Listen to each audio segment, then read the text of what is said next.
শিক্ষার্থী বন্ধুরা কেমন আছো সবাই? আশা রাখি সবাই সুস্থ আছো।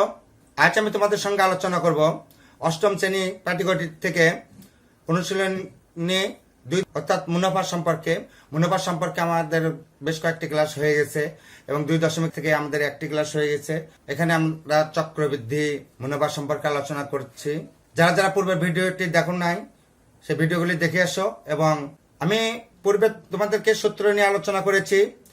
আজকে আমি তোমাদেরকে শুরু করব 7 নম্বর প্রশ্ন থেকে। তাহলে চলো যাই আজকে আমাদের ক্লাসে।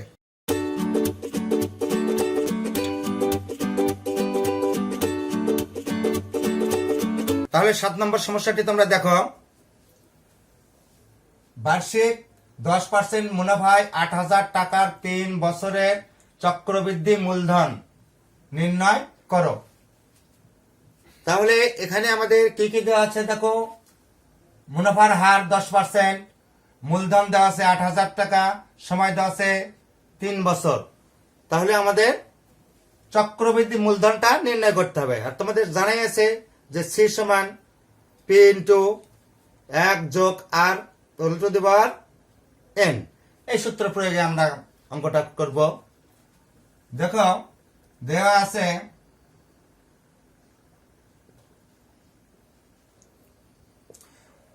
আছে মূলধন P সমান এই যে 8,000 টাকা, 8,000 টাকা। মুনাফার হার আর সমান দেখো 10%, 10% সমান 10/100 সমান 10 দিয়ে যদি 100 ভাগ দিই আমরা তাহলে 1/10 টাকা। সময় n ইকুয়াল টু 3 বছর।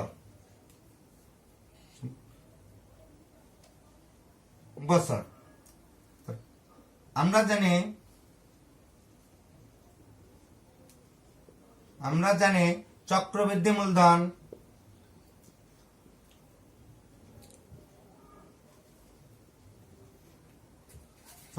মূলধন C সমান P ইন্টু 1 যোগ R two the power N। তাহলে এখন সুন্দর করে মানগুলা বসে দাও। এখানে কিন্তু এই অধ্যায়ের অঙ্কগুলো কিন্তু একটা মজা আছে। সেটা হচ্ছে মাত্র দুটো সূত্র, I ইকুয়াল টু PNR আর C equal to P into 1 যোগ R whole to the power N। এই দুটো সূত্র দিয়ে কিন্তু অনুশীলনের অঙ্কগুলো হয়। এই হলো মজা এখানকার। একটু সচেতন হলে দেখবা যে সবগুলো অঙ্ক ইজিলি করতে পারতিস। P এর মান আছে আমাদের 8,000, মানগুলো বসায় দেই। 8,000 1 যোগ R এর মান আছে 1/10, N এর মান আছে আমাদের 3, এত টাকা সমান 8,000 লসাগু করে নাও ভিতরে 10 লসাগু 10 কে 10 যোগ 1 তার উপর 3 এত টাকা সমান 8,000 11/10 3 এত টাকা সমান 8,000 গুণন দেখো 11/10 এর পাওয়ার আছে 3, সে 3 বার লিখতে হবে। 11/10 গুণন 11/10 গুণন 11/10 এত টাকা সমান 10 দিয়ে যদি আমরা 8,000 কাটি একটা শূন্য কমে যায় 800, আবার 10 দিয়ে যদি কাটি তাহলে হয় 80, আবার 10 দিয়ে যদি কাটি তাহলে হয় 8 আর এই 3টা 11 গুণ করলে হয় দেখো 10,648 টাকা। অতএব নির্ণেয় আমাদের কি বলছে মূলধন, চক্রবৃদ্ধি মূলধন, চক্রবৃদ্ধি মূলধন 10,648 টাকা। এখানে আমাদের উত্তর পেয়ে গেলাম। তাহলে কি অঙ্কটি খুব সহজ ছিল, তাই না? বলছি না মজা আছে অধ্যায়ের অঙ্কে। তোমরা একটু মনোযোগী হলে দেখবে সবগুলোই অঙ্কই খুব সহজ হচ্ছে। এখন আমরা সমস্যার সমাধান করব 8 নম্বর। তাহলে তোমরা দেখো 8 নম্বর সমস্যাটি, বার্ষিক শতকরা 10 টাকা মুনাফায় 5,000 টাকার 3 বছরের সরল মুনাফা ও চক্রবৃদ্ধি মুনাফার পার্থক্য কত হবে? তো খুব সুন্দর একটা প্রশ্ন। এখানে আমাদের প্রথমে সরল মুনাফা পর চক্রবৃদ্ধি মুনাফা নির্ণয় করব, করে দুটো বিয়োগ করলেই আমাদের হয়ে যাচ্ছে। তাহলে তোমাদের তো সূত্র দুটোই জানা আছে। সরল মুনাফার সূত্রটা কি জানে, মনে আছে? আই সমান, হ্যাঁ গুড, পি আর এন। আর চক্রবৃদ্ধি মূলধন সি সমান, গুড, এই তো পেরেছ, পি ইন্টু 1 প্লাস আর হোল পাওয়ার এন। ওকে, তাহলে আমরা দেওয়া আছে এটা আগে উঠাই নিই। দেওয়া আছে, কি কি দেওয়া আছে এখানে দেখো। মূলধন পি সমান 5,000 টাকা। মুনাফার হার আর সমান, দেখো শতকরা 10 টাকা, তাহলে 10/100 টাকা সমান 1/10 দিয়ে ভাগ দিলে 1/10 টাকা। সময় এন সমান কত দেওয়া আছে? 3 বছর। আমরা জানি প্রথমে কি বলেছি, প্রথমে সরল মুনাফা নির্ণয় করব, পরে চক্রবৃদ্ধি মুনাফা নির্ণয় করব। সরল মুনাফা আই সমান পি আর এন। আর মানগুলি বসায় দাও। পি এর মান 5,000 গুণন আর এর মান কত আছে আমাদের? 1/10 গুণন সময় কত আছে আমাদের? এন 3। তাহলে যেহেতু মুনাফা সেহেতু এত টাকা সমান 10 দিয়ে যদি আমরা 5,000 কে কাটি কত হয়? 500। 500 দিয়ে 3 গুণ করলে 1500, এত টাকা। তাহলে 1500 টাকা কিন্তু আমরা পেলাম সরল মুনাফা। চক্রবৃদ্ধি মুনাফা নির্ণয় করি। তাহলে অতএব সরল মুনাফা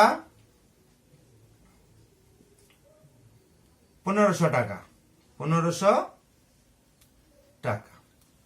আবার চক্রবৃদ্ধি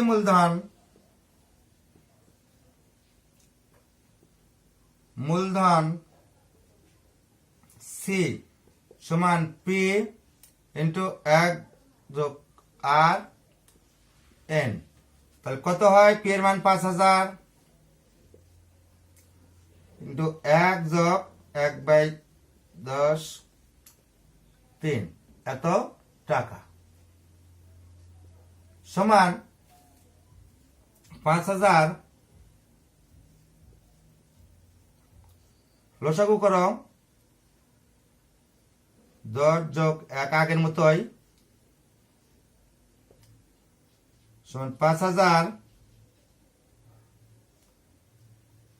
11 নিচে 10 3, এত টাকা সমান 5,000 গুণন 11/10 গুণন 11/10 গুণন 11/10, এত টাকা সমান 10 দিয়ে যদি কাটি তাহলে কত হয়? এখানে 5,000 500, আর 10 দিয়ে কাটলে হয় 50, আর 10 দিয়ে কাটলে হয় 5। একটু জায়গা কম হলো যেহেতু জায়গা নিচে কম। এখন সব সম্পূর্ণটা 5 আর 3টে 11 গুণন করো, কত হয় দেখো।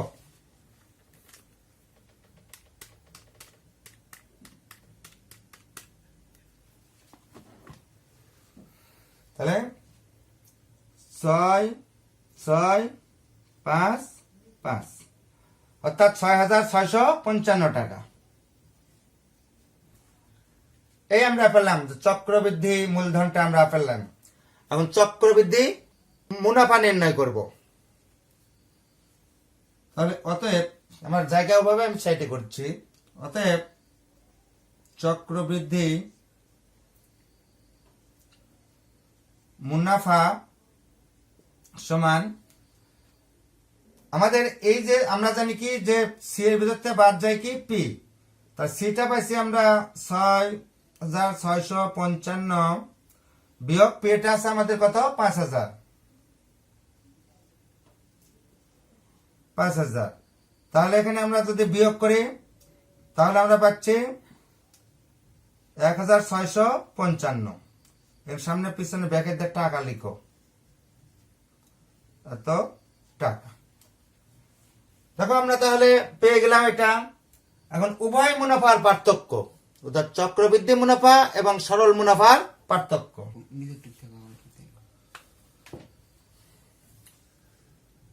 অতএব চক্রবৃদ্ধি মুনাফা ও সরল মুনাফার পার্থক্য সমান দেখো তার চক্রবৃদ্ধি মুনাফা কত পাইছি 1,655 1,655 বিয়োগ আর সরল মুনাফা কত পাইছি আমরা 1,500। তাহলে 1,500 তো টাকা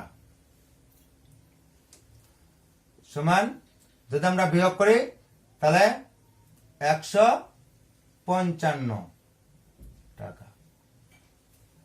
অতএব নিম্ন পার্থক্য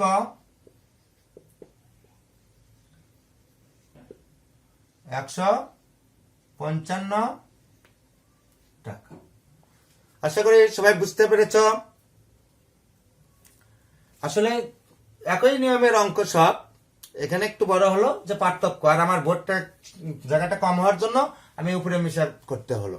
এখন আমরা সমস্যার সমাধান করব 9 নম্বর।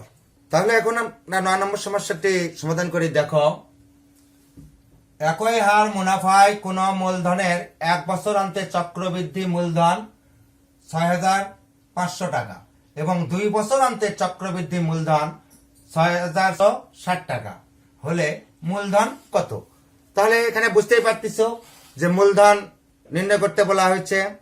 তাহলে আমরা প্রথমে মূলধন যেহেতু এখানে নেই, তাহলে মূলধনটা আমরা ধরে নিলাম মূলধন পি টাকা। ওই অনুপাতে চক্রবৃদ্ধি মূলধন সি সমান P into 1+r whole power n, এই সূত্র প্রয়োগ করে আমরা সমস্যাটি সমাধান করব। দেখো ধরি মূলধন পি টাকা, মুনাফার হার আর এবং সময় n হলে চক্রবৃদ্ধি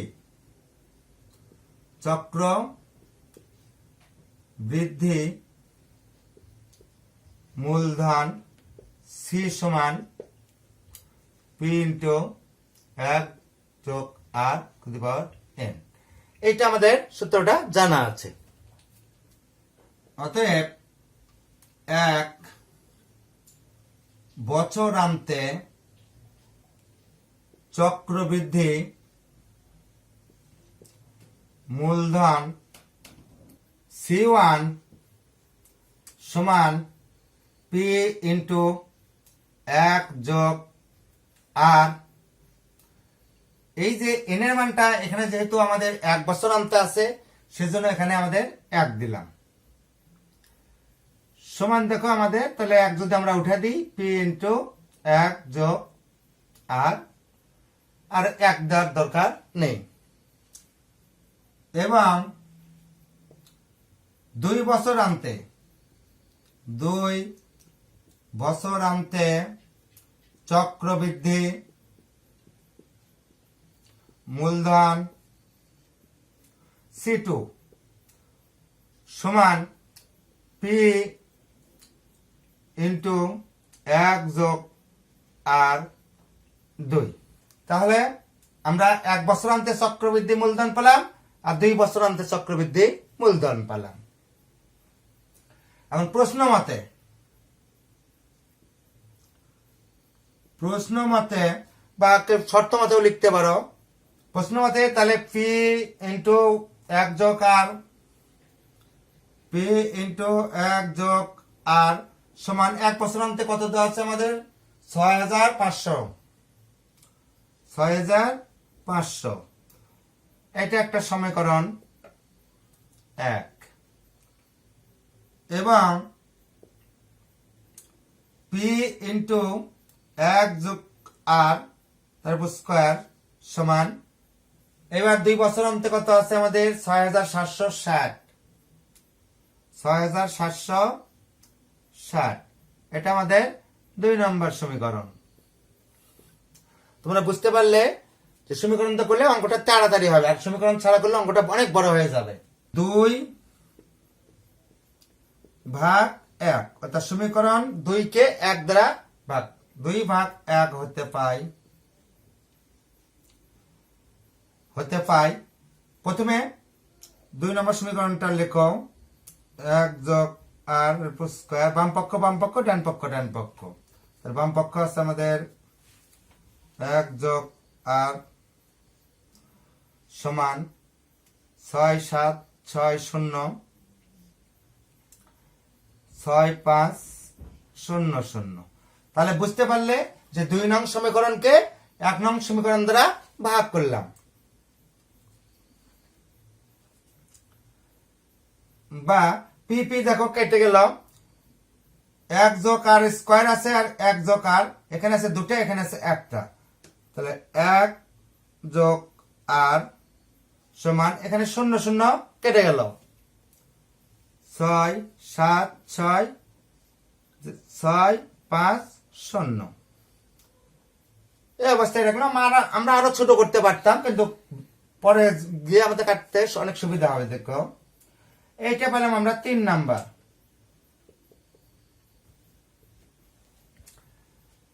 তাহলে 3 নম্বর সমীকরণ পেলাম, এত এর মান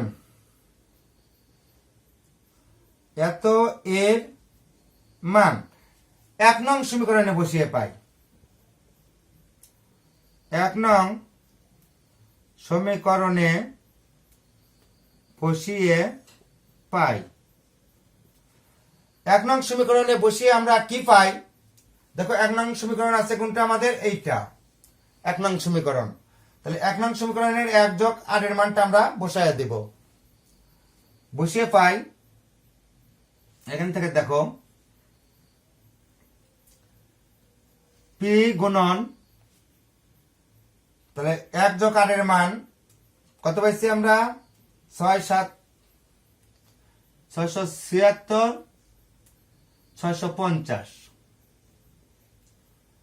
সমান 6500। অর্থাৎ এই যে 1 যোগ R, এই মানটা 1 যোগ R না লিখে আমরা 676 ডিভাইডেড বাই 650 লিখে দিলাম এখানে। আমার মনে হয় সবাই বুঝতে পেরেছ। বা P সমান 6500 গুণন, নিচকারটা উপরে যাবে, উপরকারটা নিচে আসবে, 650 নিচে 676। এখানে 26 দিয়ে কাটলে 26 676 26, আর 26 দিয়ে যদি আমরা এইটাকে কাটি তাহলে হয় 25, আর 26 দিয়ে এইটাকে যদি আমরা কাটি তাহলে 250। 26 25 650 আর 0টা হলো। তাহলে অতএব পি সমান, দেখো 250 25 দিয়ে গুণ করলে কত হয়? তোমরা জানো 25 গুণ করলে 625, 625। আর এই যে শূন্য আছে এই শূন্যটা দাও, তাহলে দেখো গুণ করলে তাই হবে এত। তাহলে অতএব নির্ণেয় মূলধন, নির্ণেয় মূলধন 6,250 টাকা।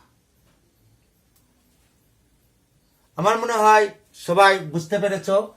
দেখো যে প্রথমে আমরা মূলধনটা ধরে নিলাম পি, আর মুনাফার হার আর এবং সময় এন, এটা এমনি ধরে নিলাম আমরা সূত্র ফলানোর জন্য। তাহলে চক্রবৃদ্ধি মূলধন সি সমান এত।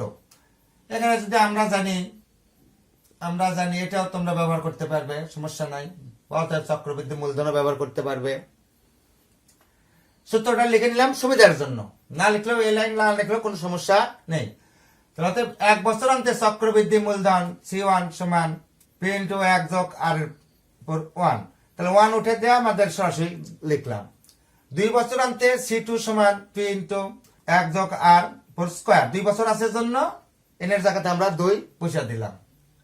তো প্রশ্ন মতে এই যে 1 বছর অন্তেরটা দেওয়া আছে 6,500, আর 2 বছর অন্তের দেওয়া আছে 6,760। তাহলে একটা নম্বর সমীকরণ, 2 নম্বর সমীকরণ ফেলালাম। 2 নং সমীকরণকে 1 নং সমীকরণ দ্বারা ভাগ করে পাই, এখানে ভাগ দিলাম। এখানে 1 যোগ 8 এখানে ডবল আছে, সিঙ্গেল হয়ে গেল, 1 যোগ 8 আর পি কেটে গেল, আর এখানে 0 0 কেটে ছোট করে রাখলাম। আমরা এখানে 26 দিয়েও কাটতে পারতাম, উপরে 26 নিচে 25 আসতো। তো দেখো এখন 1 যোগ 8 এর মান 1 নং সমীকরণে বসিয়ে পাই। 1 নং সমীকরণ ছিল আমাদের এইটা। 1 নং সমীকরণে 1 যোগ 8 এর জায়গাতে মানটা বসাই দিলাম, যে এটা পাশে যা উল্টে গেল, যে কাটে টিক করলাম, মিল করে 6,250। তাহলে অর্থাৎ নির্ণয় মূলধন 6,250 টাকা। আমার মনে হয় তোমরা অঙ্কটা খুব সুন্দরভাবে বুঝতে পেরেছ। এইবার আমরা 10 নম্বর অঙ্কটি। তাহলে 10 নম্বর সমস্যাটি দেখো, বার্ষিক শতকরা 8.50 টাকা চক্রবৃদ্ধি মুনাফায় 10,000 টাকার 2 বছরের সবৃদ্ধি মূল ও চক্রবৃদ্ধি মুনাফা নির্ণয় করো। এই সমস্যাটা কিন্তু খুব সহজ, কারণ এর সাথে আমরা জটিল সমস্যাগুলো কিন্তু সমাধান করে আসলাম। এটা প্রথম দিকের সমস্যা। তোমরা বুঝতে পারতেছ যে যখন আমরা চক্রবৃদ্ধি মুনাফা নির্ণয় করছি এর আগে, তখন আগে সবৃদ্ধি মূল বের করছি, তারপরে চক্রবৃদ্ধি মুনাফা নির্ণয় করছি। তো এখানে এই কথাটাই বলা হয়েছে। দেখো দেওয়া আছে মূলধন পি সমান 10,000 টাকা। 10,000 টাকা। মুনাফার হার আর সমান আছে, দেখো 8.50 এত বাই 100, শতকরার জন্য 100 এত টাকা। কেউ যদি এখানে তোমরা যদি মনে করো এত টাকা আছে সমান দেয়া, এই 100তে যদি আমরা এটাকে যদি ভাগ দিই, তাহলে আমাদের আসে কত? এটাতে ভাগ দিলে 0.085 এটা দিয়েও করতে পারবে। তাই আমি এখান থেকে এটা দিয়ে আমি করে যাচ্ছি। সময় n সমান কয় বছর? 2 বছর। 2 বছর। চক্রবৃদ্ধি মূলধন, চক্রবৃদ্ধি মূলধন আমরা এইটা তো জানি। আসলে এই চক্রবৃদ্ধি মূলধনটাই যেহেতু এখানে অঙ্কে ব্যবহার করা হচ্ছে সবৃদ্ধি মূল, সবৃদ্ধি মূল, চক্রবৃদ্ধি মূলধনটা আমরা না লেখা এখানে লিখবো সবৃদ্ধি মূল। চক্রবৃদ্ধি মূলধন যা, চক্রবৃদ্ধি মূলতা, সবৃদ্ধি মূলধন তাই। সি সমান পি ইন্টু 1 যোগ আর তারপর এন সমান পি এর মান আছে 10,000, 1 যোগ আর এর মান 8.50 5 শূন্য, নিচে আছে 100, সময় আছে 2, এত টাকা। সমান 10,000 ইন্টু 1 যোগ, যেহেতু ওখানে দশমিক আছে, আমার এটাতে 100 ভাগ দেন না, 100 ভাগ দিলে হবে 0. দেখো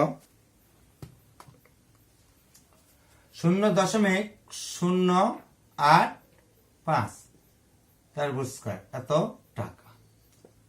সমান 10,000, তাহলে এখানে এটা যোগ দিয়ে দাও, তাহলে 1.085 তারপর স্কয়ার, এত টাকা। সমান 10,000 গুণন এই সংখ্যাটার উপর আমরা স্কয়ার করে নিই ক্যালকুলেটরের সাহায্যে।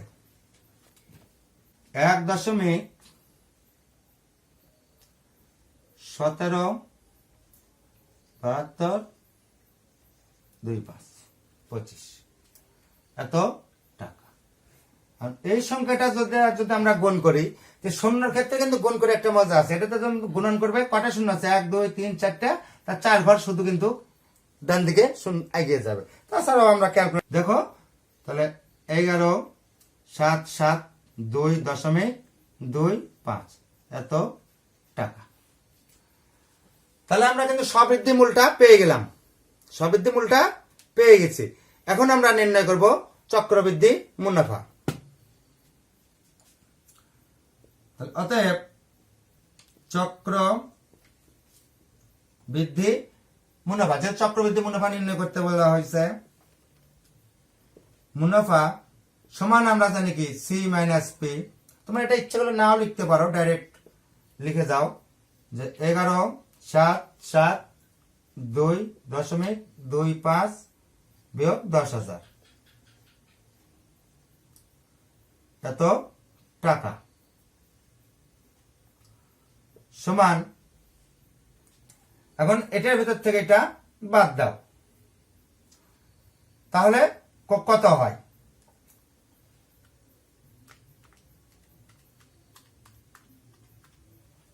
দেখো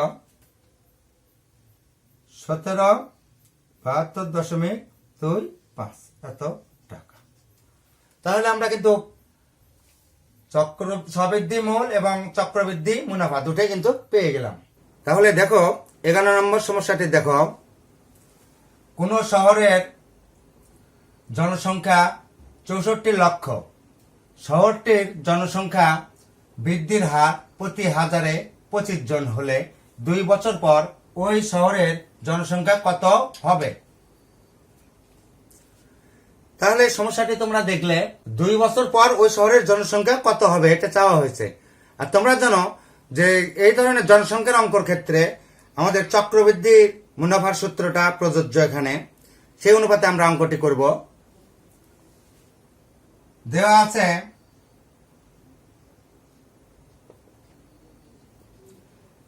আছে শহরটির বর্তমান জনসংখ্যা P সমান 64 লক্ষ, 64 লক্ষ এত জন। জনসংখ্যা বৃদ্ধির হার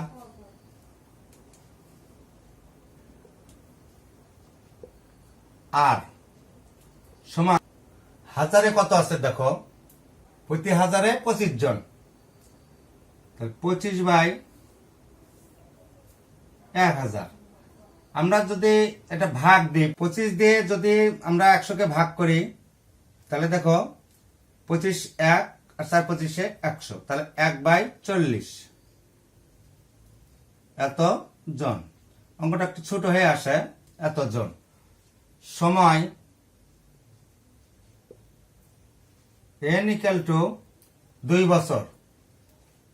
2 বছর এবং 2 বছর পর জনসংখ্যা সমান সি। এখানে চক্রবৃদ্ধি মুনাফার সূত্র প্রযোজ্য।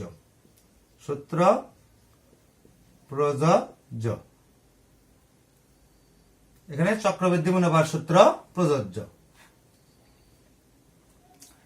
তো দেখো, আমরা জানি সি সমান পি ইন্টু 1 যোগ আর তারপর এন। তাহলে সমান পি এর মান পাচ্ছি 64 লক্ষ,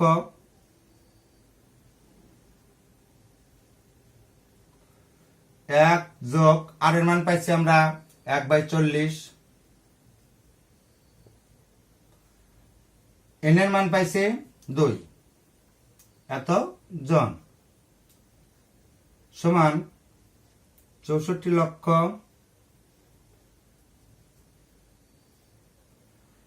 লসাগু করলে 40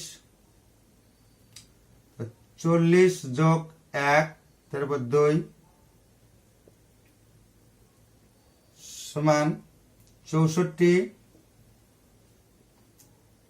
লক্ষ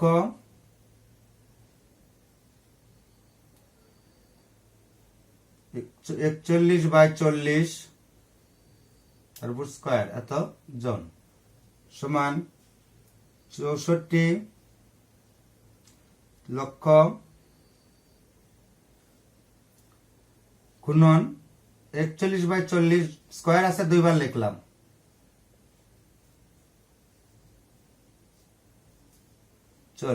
এত জন। এখন দেখো 40 দেয়া 1 শূন্য কমে গেল, 40 দিয়ে যদি এটা কাটি 4 ষোলং 64, 16 শূন্য একটা কম হবে, তাহলে এখানে 4টা শূন্য।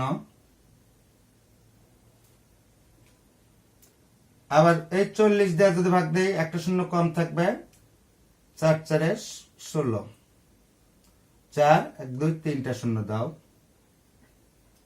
আর 41 দিয়ে 41 গুণ করে তা 4000 দা গুণ করো, তাহলেই হয়ে যাবে। আশা করি বুঝতে পেরেছ। তো গুণটা করে দেখা হোক কত হয়।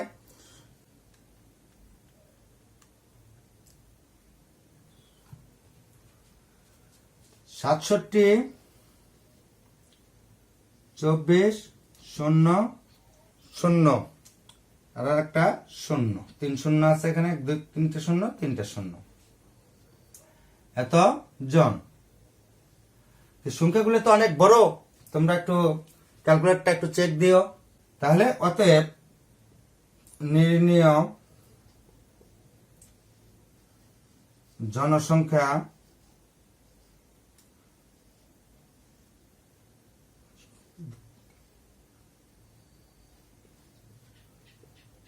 সাতষট্টি লক্ষ 24,000 তো জন।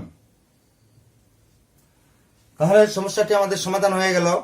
আশা করি তোমরা বুঝতে পেরেছো যে চক্রবৃদ্ধি মুনাফার সূত্রের অনুপাতে আমরা সমস্যাটি সমাধান করলাম।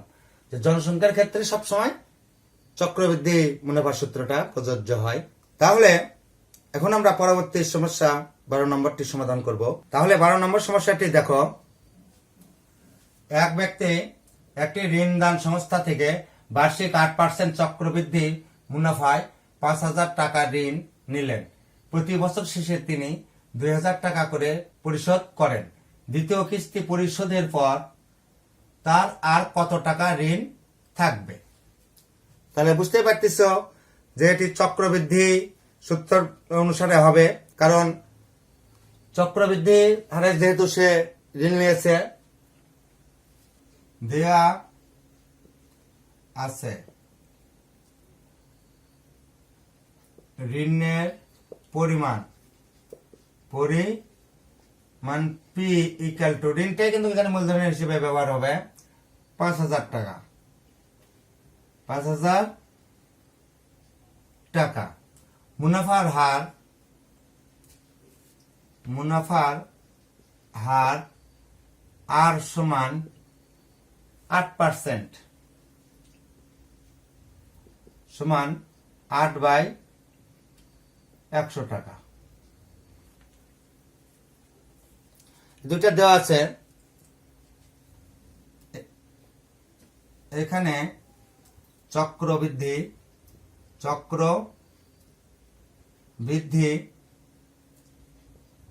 মূলধনের সূত্র প্রযোজ্য, অর্থাৎ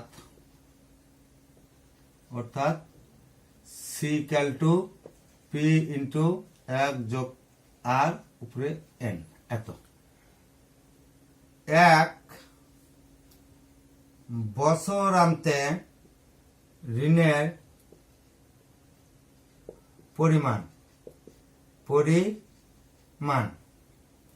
সমান 5,000 চক্রবৃদ্ধি সূত্র অনুপাতে, তাহলে 5,000 ইন্টু 1 যোগ 8/100 উপরে 1, এত টাকা, সমান 5,000 100 লসাগু করলাম, নিচে 100 টাকা, সমান 5,000 গুণন 108/100। 100 দিয়ে যদি আমরা 5,000 কে কাটি, তাকে আমাদের 50 দিয়ে 108 গুণ করলে হয়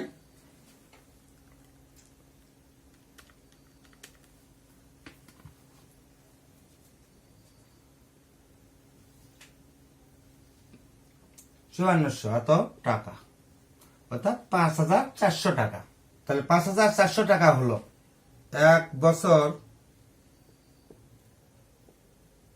এক বছর পর পরিশোধ করেন 2,000 টাকা, অবশিষ্ট থাকে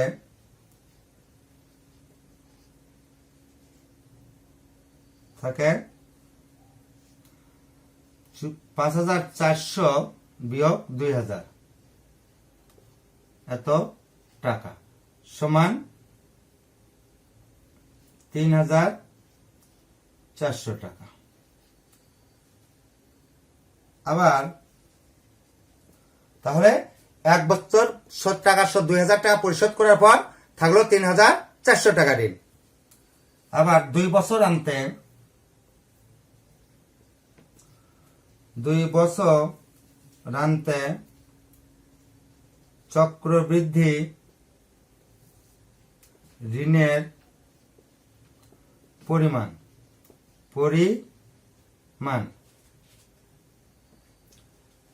পরিমাণ সমান, তাহলে 3400 অর্থাৎ 3,400 ইন্টু ওই যে 108, আসে আমাদের 1 যোগ 8/100, এত টাকা।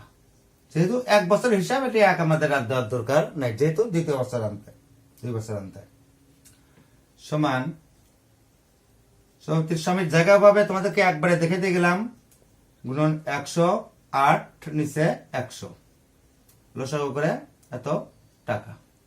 তাহলে 100 দিয়ে যদি এটাকে আমরা কাটি, তাহলে হয় 34। 34 দিয়ে 108 গুণ করলে কত হয় দেখো,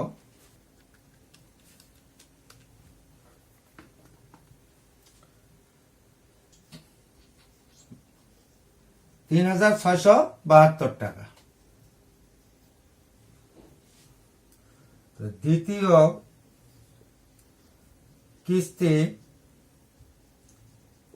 পরিশোধের পর অবশিষ্ট থাকে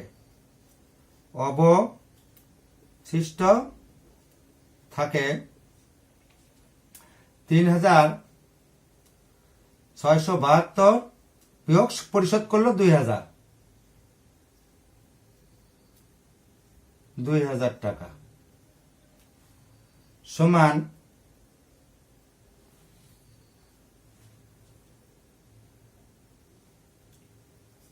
1672 টাকা।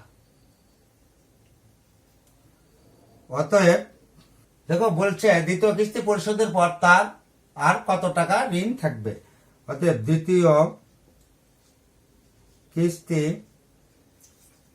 পরিশোধের পর ঋণ থাকবে 1672 টাকা। এটাই উত্তর।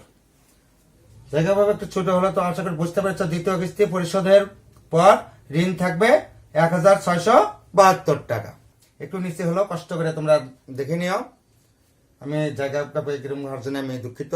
তাহলে আমার মনে হয় অঙ্কটা তোমরা খুব সুন্দরভাবে বুঝতে পেরেছ যে প্রথমে আমরা চক্রবৃদ্ধি মুনাফার সূত্র অনুসারে 1 বছর জানতে মানে 1 বছর শেষে ঋণের পরিমাণ বের করলাম। ওখান থেকে 2000 টাকা পরিশোধ করা হলো। করার পরে থাকলো আমাদের 3400 টাকা। 3400 টাকা আবার 1 বছর পর দেওয়া হলো 3672 টাকা। তারপর আবার দ্বিতীয় কিস্তি টাকা শোধ করা হলো 2000, করার পরে থাকলো 1672 টাকা। আর মানে খুব সুন্দরভাবে তোমরা বুঝতে পেরেছ। এখন এই অধ্যায়ের দুটি সৃজনশীল আছে, আমি আগামী ক্লাসে সৃজনশীলগুলি তোমাদের সাথে আলোচনা করব। যারা যারা আমার পূর্বের ভিডিওটি দেখো নাই দেখে নিও, কারণ পূর্বের ভিডিওটি দেখলে এই অঙ্কগুলি তোমাদের কাছে আরো সহজ হয়ে যাবে। আজকের ক্লাস আমি এখানেই রাখছি। আজকের ক্লাসটি যদি তোমাদের কাছে ভালো লাগে তাহলে ভিডিওটিতে লাইক দাও এবং বেশি বেশি করে শেয়ার করো, যাতে তোমার বন্ধু বান্ধবরা ভিডিওটি দেখতে পারে। আর যারা যারা এখনো চ্যানেলটি সাবস্ক্রাইব করো নাই তারা চ্যানেলটি সাবস্ক্রাইব করো এবং পাশে থাকা বেল আইকনটিতে ক্লিক করো, যাতে আমি নতুন ভিডিও আপলোড করার সঙ্গে সঙ্গে তোমাদের কাছে নোটিফিকেশন পৌঁছে যায়। আর যদি এই অধ্যায় সম্পর্কে তোমাদের আরো তথ্য প্রয়োজন হয় তাহলে আমার চ্যানেলের ডিসক্রিপশন বক্স থেকে ntbangla24.blogspot.com এই ওয়েব পেজে গিয়ে পিডিএফ আকারে অনেক তথ্য ওখানে দেওয়া আছে। সৃজনশীল প্রশ্ন উত্তর, বহু নির্বাচনী প্রশ্ন উত্তর, বোর্ড প্রশ্ন উত্তর, সুপার সাজেশন, সুপার টিপস, আর অনেক তথ্য দেওয়া আছে। তোমরা ওখান থেকে সংগ্রহ করে পড়ে নিতে পারো। আর যদি কারো কোনো সমস্যা হয় আমার এই ক্লাসগুলি সম্পর্কে আমার চ্যানেলের কমেন্ট বক্সে কমেন্ট করো, আমি উত্তর দেওয়ার চেষ্টা করব। সবাই সুস্থ থাকো, ভালো থাকো। এতক্ষণ আমার সঙ্গে থাকার জন্য এবং আগামী ক্লাসের আমন্ত্রণ জানিয়ে আমি সবাইকে ধন্যবাদ জানাচ্ছি। ধন্যবাদ সবাইকে।